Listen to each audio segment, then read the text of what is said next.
Всем привет! Меня зовут Наталья, добро пожаловать на мой канал. Модный дом Шанель. Коллекция легендарного французского бренда осень 2025-зима 2026 стала громким финальным аккордом в завершающий день показов недели моды в Париже. Пока мир замер в ожидании новой линейки от Матье Блази, любимца публики и бывшего художественного руководителя Bottega Veneta, разработкой нынешней коллекции занималась творческая команда. Сегодня креативная студия Шанель, взявшая на себя управление после ухода Виржини Виар, преподнесла мастер-класс, как правильно сохранять ДНК великого бренда. Все началось уже с приглашения в виде коробки, обернутой черной атласной лентой и завязанной в элегантный бант. Данный знаковый элемент определил сценографию шоу, а в модных образах это был не просто аксессуар.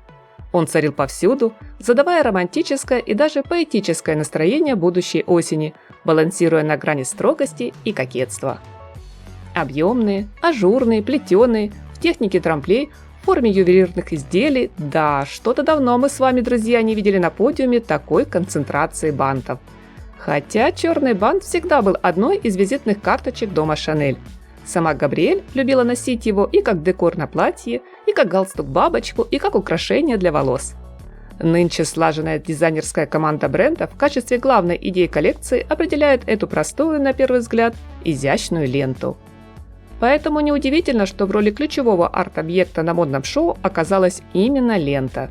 Длиной в 368 метров, только, конечно же, не из черного атласа, а из металла, она деликатно окружила часть выставочного пространства и по спирали взметнулась к стеклянному куполу. Традиционная для бренда локация, Парижский дворец Гран-Пале, и ранее видел не менее грандиозные сооружения. Ракета, казино, супермаркет, парк развлечений с каруселью или пляж с бунгало и вышкой для спасателей. Даже был почти настоящий айсберг и приличная копия Эйфелевой башни. Но сегодня в центре внимания лента, которая то завязывается в декоративный бант, то извивается по одежде змейкой в виде контрастного принта. Помимо этого, хочу отметить такой важный прием в создании модного образа, как многослойность в союзе с оптической иллюзией. Многие луки дополняют прозрачные фактуры – тюль, органза.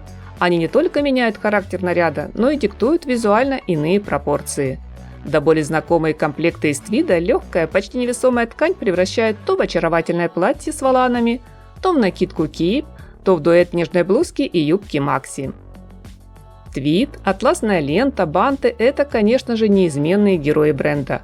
Но дом Шанель не был бы Шанель, если бы не включил в коллекцию жемчуг.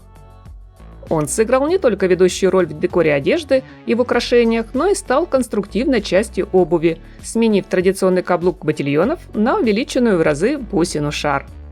Жемчужные ожерелья невероятных размеров явно намекали на вновь набирающую силу модную тенденцию, а именно склонность к максимализму в деталях. Чего только стоят бусы из громадных жемчужин, которые модели носили наискосок, словно выпускные ленты. К слову, одна из бусин в этом аксессуаре оказалась самой что ни на есть настоящей сумкой. И здесь мы вновь наблюдаем присутствие полярности трендов. Во всяком случае, сумочный ряд тому подтверждение. Помимо классики Шанель, сумки кроссбоди на ремешке-цепочке, еще найдется и мега-размера стеганый клатч, и вместительная сумка-портфель, есть необычный вариант в форме банта и популярная в этом сезоне удлиненная версия «Восток-Запад». Но самое главное, бренд вновь вводит моду на мини, а точнее на микросумки. Что хотелось бы сказать по итогу? Даже работая без официального художественного руководства, креативная команда дома очень старалась нам показать: Шанель умеет быть разной, роскошной, сдержанной, бунтарской, романтичной, но всегда узнаваемой. И пусть в новой осенне-зимней коллекции не было революции, а кто-то из критиков даже назвал ее твидовой хтонью, но давайте посмотрим на все это как на приятное воспоминание с приглашением заглянуть в будущее, элегантно оформленное атласной лентой. Я надеюсь, друзья, вы не забудете оценить видео лайком, поделиться своим мнением в комментариях и подписаться на мой канал, если вы все еще не подписаны. Всем красоты, вдохновения, совершенства, только ярких и теплых позитивных эмоций и обязательно солнечного настроения.